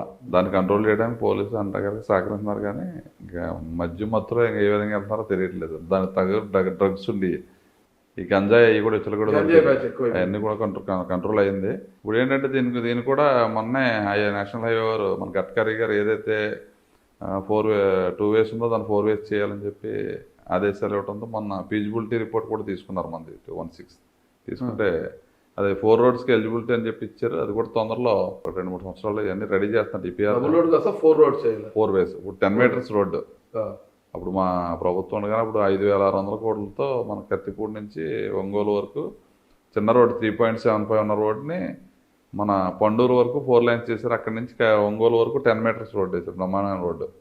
ఆ రోజు బాలయోగి గారు పుణ్యం అంట ఈ రోడ్డు వచ్చింది. దాన్ని ఇప్పుడు 4 ways అయితే ఇంకా బ్రహ్మాండంగా మనకి ఈ యాక్సిడెంట్లన్నీ కూడా సింగిల్ 1 way అయితే 2 ways అయితే ఇబ్బంది లేకుండా కంట్రోల్ అవుతాయి. ఓకే, 2019లో ఇక్కడ పొన్నాడు సతీష్ గారి విజయంలో యానంలో ఉన్న మల్లాడి కృష్ణారావు గారి యొక్క పాత్ర చాలా కీలకంగా ఉండేది. మధ్యలో ఇద్దరికి కాస్త గ్యాప్ వచ్చేసింది. మరి ఆ గ్యాప్ వచ్చిన తర్వాత 2024లో మల్లాడి కృష్ణారావు గారి యొక్క సహకారం మీకేమైనా ఉండిందా? 2019లో పూర్తిగా అతను సీట్ ఇప్పింత కృష్ణారావు గారు చిరంజీవి గారు పార్టీకి వెళ్దామని చూశాడు అతను. ఆ టైంలో మల్లాడి కృష్ణారావు గారు అతను పిలిచి సీట్ ఇప్పించారు. యాక్చువల్గా మల్లాడి కృష్ణారావు గారు బాగా మాకు మిత్రుడు, చిన్నప్పటి నుంచి కూడా ఆయన అందరూ ఫ్రెండ్సే. కాకపోతే అతను సీట్ ఇప్పించారు కాబట్టి ఆయన 1 sideగా అటుపక్క సపోర్ట్ చేశారు. దాని మెయిన్ నగ్గడానికి కూడా కారణం అతనే, ఆయనే. 2014 నేను 14లో నేను పోటీ చేసినప్పుడు అప్పుడు పొన్నాడు సతీష్ పోటీ చేయలేదు. అప్పుడు నాకు సహకరించారు ఆయన కృష్ణారావు గారు. నాకు ఎలక్షన్లో టికెట్ ఇచ్చారండి వైసీపీ. అప్పుడు వైసీపీ గుత్తుల సాయి గారు పోటీ చేశారు. తర్వాత మళ్ళీ 19లో పోటీ చేసినప్పుడు మళ్ళీ అతను కృష్ణారావు గారు అతను సపోర్ట్ చేశారు. దాని కమ్యూనిటీ అని ఆయన సపోర్ట్ చేసాడు. దానివల్ల ఒక 5,000 ఓట్లతో అతను నగ్గాడు. మా తర్వాత నగ్గిన తర్వాత కూడా ఆయన అన్ని రకాలుగా ఆయన చేసిన వాళ్ళిద్దరికి కూడా విభేదాలు వచ్చినాయి. ఆయన గురువు గారిలో చూడలేదు అతను. దాని మీద కొంచెం మనస్పర్ధలు వచ్చాయి. చూడలేదు. తర్వాత కూడా ప్రభుత్వ పనితీరు, ఇక్కడ డెవలప్మెంట్ అతను చేసి కార్యకలాపాలన్నీ చూసి అతను నచ్చక వాళ్ళిద్దరికీ గ్యాప్ వచ్చింది. ఆ టైంలో నేను కూడా వెళ్ళి కలిసి నాకు గతంలో చేశారు, నేను ఎమ్మెల్యే అయ్యాను, ఈసారి కూడా నాకు సహకరించడం అని అడిగితే ఆయన సహకరించారు. మల్లాడి కృష్ణారావు గారు యానంలో ఉంటారు, అక్కడ ఆయన ఎంపీగా కూడా చేశారు. ఆయన మీకు అసలు ఆయన ప్రభావం ఎలా ఉంటుంది ఇక్కడ? అసలు అంటే ఇక్కడ మాకు ఫిషర్మ్యాన్ విలేజెస్ ఎక్కువ. ఆయన ఫిషర్మ్యాన్కి బీసీ సమాజానికి ఏదొచ్చినా ముందుంటారు. ఆయన ఆ సమాజం ఏ విధమైన నష్టం వచ్చినా వాళ్ళకి ఏది కావాల్సిన ఆయన ముందుండి వెళ్తారు. కాబట్టి ఆయన మాట ఆ కమ్యూనిటీలో అందరూ కూడా చుట్టుపక్కల మాకు మత్స్యకార గ్రామాలు ఎక్కువ కాబట్టి ఆయన కొంచెం ఆయన పెద్ద మనుషులా చూస్తారు కాబట్టి ఆయన చెప్తే ఆయన ప్రభావం ఉంటుంది తప్పనిసరిగా మా నియోజకవర్గంలో. ఇక్కడ మీ ప్రాంతంలో రొయ్యల చెరువులు, చేపల చెరువులు ఎక్కువగా ఉంటాయన్నమాట, సాగు ఎక్కువగా ఉంటుంది. వాటికి సంబంధించి మత్స్యకారులకు కరెంటు సబ్సిడీ ఉంటుందన్నమాట. ఆ విషయంలో మీరు ఎలాంటి కృషి చేస్తున్నారు? కరెంట్ సబ్సిడీ మత్స్యకారులు కాదు, ఓన్లీ రొయ్యల చెరువులకే. రొయ్యల చెరువులకి ఆ రోజు మేము 14 నుంచి 19 వరకు అధికారంలో చంద్రబాబు నాయుడు గారికి అడిగాం. ఈ ఎక్వాకల్చర్ వల్ల మనకు బాగా మన రాష్ట్రానికి ఎక్కువ మన దగ్గర నుంచి ఎక్స్పోర్ట్ అవుతుంది, విదేశీ మార్గం అవుతుంది. ఎక్కువ 30% ఈ ఎక్కువ ఫిష్ నుంచే ఇన్కమ్ సోర్స్ మనకు. దాని మీద ఎక్కువ రైతులకు ఏదో చేయాలని అడిగాం. అప్పుడు కమిటీ కూడా వేసారు చంద్రబాబు నాయుడు గారు. వేసినప్పుడు చూస్తే ఈ రేట్లలో ధరలు కానీ అవి అనుకున్నప్పటికి daily commodities type daily trading dollar మీద ఆధారపడి ఉంటుంది కాబట్టి రేట్స్ అవి నియంత్రించడానికి అవ్వదు. కాబట్టి రైతుకి కరెంట్ అప్పటికి ₹5.80 ఉండేది ఒక యూనిట్ ఛార్జ్ ఎక్వాకల్చర్. అటువంటిది 2 సార్లు కింద తగ్గించి ₹2 చేశాం. ₹3.40 తీసి ₹2 ఇచ్చి ప్రతి ఎక్వా రైతుకి ఎకరానికి సుమారు 30-40 వేలు సంవత్సరానికి కలిసి వచ్చేది. అలా ఇప్పుడు జోను నాన్ జోన్ అని కాకుండా ఎక్కడైతే ఆక్వాకల్చర్ చేస్తున్నారో వాళ్ళందరికీ, ఫిష్ కల్చర్ చేస్తున్నారో అందరికీ ₹2 కరెంట్ ఇచ్చాం. తర్వాత జగన్మోహన్ రెడ్డి గారు హామీ ఇచ్చాడు, ఎలక్షన్స్ ముందు నేను ₹1.5 ఇచ్చేస్తాను. ₹1.5 చేసాడు. కానీ చేసిన 4 నెలలకే జోన్ అని నాన్ జోన్ అని పెట్టి 10 ఎకరాలు దాటి ఉన్న వాళ్ళకి లేదు అని చెప్పి చాలా మళ్ళీ సేమ్ పాత రేట్లు తీసుకొచ్చి చాలా ఇబ్బంది పడ్డారు. దాన్ని మళ్ళీ మేము హామీ ఇచ్చారు. మన చంద్రబాబు నాయుడు గారు కూడా మొత్తంలో రైతులు చాలా ఇబ్బంది ఉందని చెప్తే ఎట్టి పరిస్థితుల్లో రూపాయిన్నరకు ఇచ్చారు కాబట్టి మనం రూపాయిన్నరకు ఇస్తామని హామీ ఇచ్చారు. మన అసెంబ్లీలో కూడా మేము అందరూ అడగడం జరిగింది. ఈ సంక్రాంతి వెళ్ళిన తర్వాత ఈ ఆక్వా ఇండస్ట్రీని మనం ఆదుకోవాల్సిన అవసరం తప్పనిసరిగా నోను నాన్ జోన్ అని కాకుండా ఎవరు ఎన్ని చేసినా ఆక్వా కల్చర్ అందరికీ కూడా రూపాయిన్నరకి కరెంటు ఇస్తామని చెప్పి హామీ ఇచ్చారు. రాజశేఖర రెడ్డి గారి మరణం తర్వాత అంటే రాజశేఖర రెడ్డి గారు ఉన్నంత వరకు కూడా ఎక్కడైనా కక్ష సాధింపు రాజకీయాలు లేవు రాష్ట్రంలో, ఉమ్మడి రాష్ట్రంలో. ఆయన మరణం తర్వాత రోషయ్య గారు సీఎం అయ్యారు. ఆయన తర్వాత కిరణ్ కుమార్ రెడ్డి గారు సీఎం అయినా కూడా ఉమ్మడి రాష్ట్రంలో ఎక్కడ కక్ష సాధింపు చర్యలు లేవు. ఇవన్నీ కూడా 2014 నుంచి రాష్ట్రంలో తమిళనాడు తరహా రాజకీయాలు ప్రారంభమైపోయాయి, కక్ష సాధింపు రాజకీయాలు. ఓకేనా? జగన్మోహన్ రెడ్డి గారు సీఎంగా ఉన్నప్పుడు ఏ విధంగా చేశారు, ఇప్పుడు మీరు వచ్చిన తర్వాత అదే జరుగుతుంది. ఎక్కడ చూసినా ప్రత్యర్థులపైన కేసులు పెట్టడము, వాళ్ళవన్నీ పైకి లాగడం, ఇవి చేస్తున్నారు. కొద్దిగా ఇబ్బందికర పరిస్థితులు. ఇప్పుడు ఏమైనా మీరు పొన్నాడ సతీష్ మీద అలాంటి కార్యక్రమాలకు ఏమన్నా? మా దగ్గర అటువంటి కార్యక్రమాలు ఏముండవు. యాక్చువల్గా ఏంటంటే జగన్మోహన్ రెడ్డి ఆ సంస్కృతి తీసుకొచ్చాడు మన రాష్ట్రంలో. ఓకే. ఎక్కడ కూడా ప్రతిపక్ష పార్టీ ఉండకూడదని చెప్పి ఆ విలేజ్లో మెయిన్ లీడర్స్ అందరి మీద కేసులు పెట్టడం అటువంటి చేసేవారు. మా పార్టీ అటువంటి పార్టీకి అటువంటి సంస్కృతి కాదు, కానీ నీతి నిజాయితీతో కమిట్మెంట్ ఉన్న పార్టీ కాబట్టి సమాజం బాగుండాలన్న ఉద్దేశంతో తప్ప ఇలా కక్ష సాధింపులు అయితే ఏం లేదు. ఇప్పుడు కూడా మీ ప్రభుత్వం కూడా ప్రతి ఒక్కరి మీద కేసులు బనాయిస్తోంది. అసలుకి ఎవరు ఏం మాట్లాడినా కూడా సిఐడి కేసులు, పోలీస్ కేసులు అంటూ ఇబ్బంది. మాట్లాడితే కాదు మరి పార్టీ ఆఫీస్కి వచ్చి బదలగొట్టేస్తే ఊరుకుంటారా? ఎవడో చేసాడే యాక్టివిటీ అది. వాళ్ళు చేసిన అవినీతి మీద ఏదైతే రైస్ ఉందో ఇవన్నీ ఉన్నాయి, అవినీతి ఏది జరిగిందో దాని మీద తప్ప కక్ష సాధింపు కాదు ఇది. కక్ష సాధింపు ఓన్లీ జగన్మోహన్ రెడ్డి టైంలోనే జరిగింది. అంబేద్కర్ కోనసీమ జిల్లాగా ప్రకటించినప్పుడు ఇలా పెద్ద అగ్నిగుండం అయిపోయింది అమలాపురం ఈ ప్రాంతం అంతా కూడా. అందులో మీ ఆస్తులు ఏమన్నా నష్టమయ్యా? లేదు. ఓకే. అప్పటి కేసులు ఏమన్నా ఇప్పుడు న్యాయంగా చాలా మంది అమాయకుల మీద కేసులు పెట్టేశారు. అప్పుడు జిల్లా అంబేద్కర్ కోనసీమ జిల్లా పెట్టారని ఉద్దేశంతో అప్పుడు కొంత అంతా అమలాపురం కాన్స్టిట్యూన్సీలో జరిగింది. ఓకే. అప్పుడు సతీష్ గారి ఇల్లు పాపం మన విశ్వరూప్ గారి ఇల్లు మీద కూడా పడ్డారు అందరూ వెళ్ళి. అంబేద్కర్ కోనసీమ జిల్లా కూడా ముందు ప్రకటించలేదు. మేము చంద్రబాబు నాయుడు గారు ఆ రోజు బాదుడే అని కార్యక్రమానికి మా దగ్గరికి వచ్చారు. వచ్చినప్పుడు ఆయన అన్నారు, ఇలా ఎస్సీ సమాజాన్ని ఓట్ బ్యాంక్ వాడుకున్నారు తప్ప కనీసం వాళ్ళు న్యాయమైన కోరిక అడిగారు ఆ జిల్లా పేరు కూడా పెట్టలేదంటే ఆయన ముందు పేరు పెట్టలేదు. తర్వాత ఇది మేము చెప్పిన తర్వాత వెళ్ళిన తర్వాత మళ్ళీ 1 వీక్లో అంబేద్కర్ కోనసీమ జిల్లాగా అనౌన్స్ చేశారు. అది కూడా చంద్రబాబు నాయుడు గారు ప్రశ్నించారు. కాపుల నుంచి చాలా పెద్ద ఎత్తున వ్యతిరేకత వచ్చింది కదా అప్పుడు. అమలాపురంలో అయితే అలర్లు జరిగినాయి.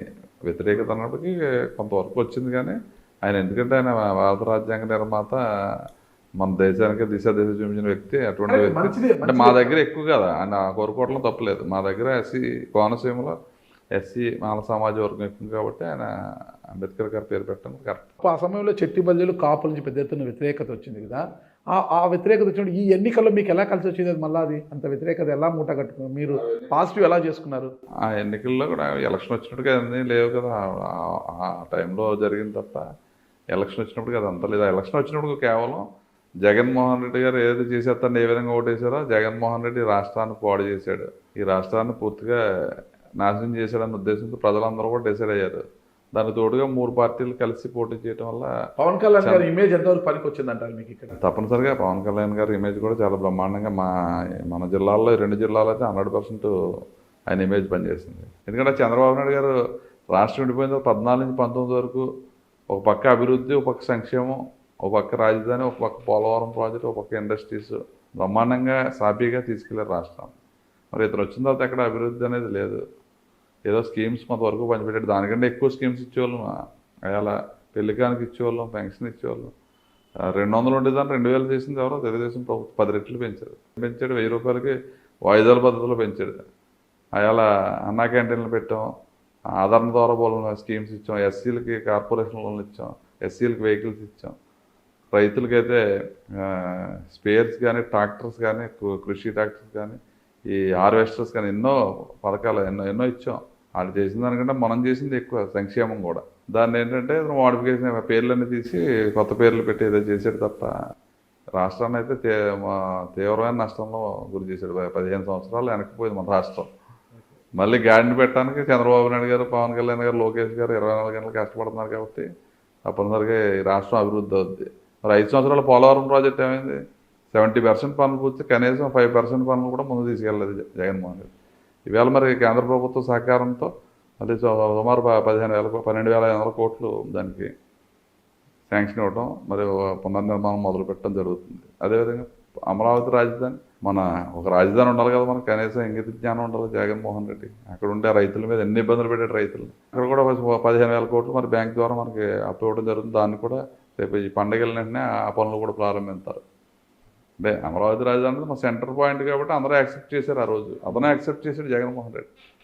మరి కేవలం చంద్రబాబు నాయుడు గారు రాజధాని డెవలప్ చేస్తున్నారు, అతనికి పేరు అవుతున్న ఉద్దేశంతో ఏదో చేసేద్దాం అనుకున్నాడు. ఏదో 3 రాజధాని 3 ఇటుకలు కూడా ఎక్కడ పెట్టలేదు అతను. సరే, మీ హయాంలో రాజధాని పూర్తి చేస్తారని అందరూ భావిస్తున్నారు. ఇకపోతే మీ స్నేహితుడు మరణంతో మీరు రాజకీయ అరంగేట్రం చేసి రెండవసారి ఎమ్మెల్యే అయ్యారు. 2014 ఒకసారి, 2024 ఒకసారి, 10 ఏళ్ల తర్వాత మళ్ళీ ఎమ్మెల్యే అయ్యారు. ఇక మంత్రి కావడమే తరువాయి. చంద్రబాబు నాయుడు గారు నాకు సహాయ మంత్రి హోదా ఇచ్చారు, విప్పు కూడా ఇచ్చారు గతంలో. కరెక్ట్ జరిగిన దాంట్లో ప్రభుత్వం విప్పు కూడా ఇచ్చారు. అదే దానికి సాటిస్ఫై అవుతున్నాను. ఎందుకంటే నేను రెండోసారి నగ్గినా ఆయన నన్ను గుర్తించి విప్పు ఇచ్చారంటే నా సిన్సియారిటీ నేను జెన్యున్గా చెప్తాను ఏదైనా సరే. ఆయనకు కూడా దాని మీద నేనంటే నా మీద నమ్మకంతో మరి నేను అడగలేదు, ఆయన పిలిచి విప్పుగా ఇచ్చినందుకు మరి ఆయనకు ప్రత్యేకంగా అభినందనలు తెలియజేసుకుంటున్నాను. మీ జీవితంలో దాట్ల సుబ్బరాజు గారి జీవితంలో బాగా గుర్తుండిపోయే అంశము, ఒక బాధాకరమైన అంశం కావచ్చు, ఒక ఆనందకరమైన అంశం కావచ్చు, ఏమన్నా ఉందా? బాధాకరం అంటే మాకు ఆ రోజు శ్రీనివాసరాజు సడన్గా, నాకు మంచి మిత్రుడు, అతను సడన్గా అలా జరగటం చాలా బాధపడ్డాం ఆ రోజు. ఎందుకంటే బాగా కలిసి తిరిగేవాళ్ళు, అన్ని వ్యాపారాలన్నీ కలిసి చేసేవాళ్ళు. తర్వాత కూడా ఒక పక్క బర్డెన్గా ఫీల్ అవుతాను, ఎందుకు వచ్చాం ఈ రాజకీయాల్లో. అంటే ఇదివరకు ఇట్లా రాజకీయం అంటే ఇదివరకు ఆ గ్రామం వెళ్తే ఒకళ్ళిద్దరికి చెప్తే అన్ని రాజకీయం చేసేవారు. ఇప్పుడు అలా లేదు రాజకీయం. ఇప్పుడు అందరూ లీడర్స్ అయిపోయారు. ఆ గ్రామంలో ఆ పెద్ద మనిషికి చెప్పి వెళ్ళిపోతే అవ్వదు. ఇప్పుడు అందరినీ కలుపుకెళ్ళాలి. ఇది చాలా క్రిటికల్. ఉండే కొలది కూడా చాలా ఇబ్బందిగా ఉంటుంది. బాగా ఆనందించే దగ్గర విషయం ఏమైనా ఉందా? ఆనందించడం పక్క ఏంటంటే నాకు పిలిచి ఇచ్చారు. మనం ఆ రోజు 2014 నుంచి 19 వరకు చాలా మంచి కార్యక్రమాలు చేసాం. ఆ కాన్స్టిట్యున్సీని డెవలప్ చేసామని చెప్పి మంచి ఆనందం. ఎందుకంటే బాలయోగి గారు కంటే ఎక్కువ నేను రోడ్లన్నీ తెచ్చాను. బాలయోగి గారు జిల్లా వ్యాప్తంగా చాలా బాగా చేశారు. లోకల్గా వచ్చినట్టుగా నేను మ్యాక్సిమం రోడ్స్ అన్నీ కూడా తెచ్చాను. బాలయోగి గారు చేసినట్టుగా మనం చేసేమని ఆయనతో దగ్గర కంటే వెళ్ళామని ఒక ఫీలింగ్. సరే, రోజువారీ మీ జీవన విధానంలో భాగంగా మీ డైట్ ప్లాన్ ఎలా ఉంటుంది? అసలుకి వ్యాయామం ఏమైనా చేస్తారా? మీరు ఎక్సర్సైజ్ ఏమైనా చేస్తుంటారా? ఎక్సర్సైజ్ లేదు అసలు. డైట్ అయితే చేస్తాను. ఇయర్లీ ఏదో డైట్ చేసి ఒక 10 kgs రెడ్యూస్ అవుతాం. మళ్ళీ 1 year అయినట్టుగా అలా కవర్ అవుతుంది, మళ్ళీ చేస్తాం. ఆ విధంగా సీ ఫుడ్ బాగా దొరుకుతుంది కదా, బాగా తీసుకుంటారా? మాకు అన్ని సీజనల్ ఫుడ్స్ అన్ని బ్రహ్మాండంగా దొరుకుతాయి. మాకు దొరికినంత సీజనల్ ఫుడ్ ఎక్కడ దొరకదు. మధ్యాహ్నం చేస్తుంటారు అప్పుడు? లేదు ఎక్కడ రేర్. ఫ్రెండ్స్ ఎప్పుడన్నా కలిసినప్పుడు అకేషనల్లీ అంతే. సీ ఫుడ్ అది బాగా తింటారు. హ్యాబిట్ భోజన ప్రియులా మీరు? హ్యాబిట్ కాదు, ఎంజాయ్ చేస్తున్నారు. హ్యాబిట్ కింద ఎంజాయ్ చేస్తారు. సరే, మీ జీవితం అంతా కూడా మీరు ఇలాగే ఎంజాయ్. మీకు ఎంతమంది సంతానం? నాకు 2 అమ్మాయిలు. ఇద్దరికి పెళ్లి చేసాం. ఇద్దరు US లో ఉండేవారు. ఇద్దరు కూడా వాళ్ళకి పెళ్లి చేసినప్పుడే కమిట్మెంట్ 2-3 years ఉండి ఇక్కడికి వచ్చారని చెప్పి ఇద్దరు హైదరాబాద్ లో ప్రస్తుతం ఇద్దరు real estate. Happy life. Okay, మీది లవ్ మ్యారేజ్ అరేంజ్ మ్యారేజ్. మా మేనమామ గారు అమ్మాయినే చేసుకున్నాను. పక్కనే కొమరగిరి మా అమ్మమ్మ గారు. ఫైనల్గా రెండవసారి మీకు ఎమ్మెల్యే కుర్చీనిచ్చిన మీ ముమ్మడివరం నియోజకవర్గ ప్రజలకు ఏం చెప్పబోతున్నారు? ప్రజలు ఎప్పటికీ కూడా పాదాభివందనలు తెలియజేస్తాను. ఎందుకంటే నేను అనుకోకుండా రాజకీయాల్లోకి వచ్చాను. నా గురించి పూర్తిగా జనాలందరికీ తెలియకుండానే నాకు 29,500 ఓట్లు చంద్రబాబు నాయుడు నమ్మకం తెచ్చారు. అదే నమ్మకంతో నేను అభివృద్ధి చేస్తా అని చెప్పి వేసారు. కాబట్టి ఆ 5 సంవత్సరాలు కూడా అన్ని రకాలు కష్టపడి సుమారు 1800 కోట్లు మా నియోజకవర్గం తెచ్చి అభివృద్ధి కార్యక్రమాలు చేశాను. అది చాలా ఆనందం. అదేవిధంగా మరి రెండోసారి కూడా నాకు 39,000 ఓట్లు మెజార్టీ ఇచ్చారు మా ఈ ప్రజలు. అంటే గ్యాప్ ఈ 5 సంవత్సరాలు 2014 నుంచి 19 వరకు నన్ను చూశారు. 19 నుంచి 24 వరకు సతీష్ గారిని చూశారు. ఒక పక్క గవర్నమెంట్ చంద్రబాబు నాయుడు గారిని ఒక దృష్టిలో పెట్టినారు, ఒక పక్క జగన్మోహన్ రెడ్డి గారి దృష్టిలో పెట్టుకుని మళ్ళీ కూటమి చంద్రబాబు నాయుడు గారు, పవన్ కళ్యాణ్ గారు, మన మోడీ గారు నేతృత్వంలో ఈ రాష్ట్రాన్ని మళ్ళీ మెరుగుపరచాలని చెప్పి ప్రజలందరూ కూడా ఆలోచించి మా నియోజక ప్రజలు కూడా బ్రహ్మాండాన్ని నాకు తీర్పిచ్చారు. కాబట్టి తప్పనిసరిగా మంత్రి కావాలని ఆశ లేదా? మంత్రి కావాలని ఆశ ఉన్నా రావాలి కదా. ఈక్వేషన్స్ ఉంటాయి, అన్ని సెట్ అవ్వాలి. కమ్యూనల్గా ఇప్పుడు అన్ని రకాలుగా ఈక్వేషన్స్ చూసుకోవాలి. వాళ్ళకి కూడా ఈ ట్రయాంగిల్లో బోలున్నాయి ప్రజలు. చంద్రబాబు నాయుడు గారు కూడా ఈ పదవుల్లో బోలంత ప్రజలు ఆశించే వాళ్ళు చాలా ఎక్కువ ఉన్నారు. సరే, అన్ని ఈక్వేషన్స్ క్లియర్ అయ్యి భవిష్యత్తులో ఖచ్చితంగా మీరు మంత్రి కావాలని కోరుకుంటున్నాను. థ్యాంక్ యూ అన్న, నమస్తే. Thank you. నాగరాజు గారు థ్యాంక్ యూ.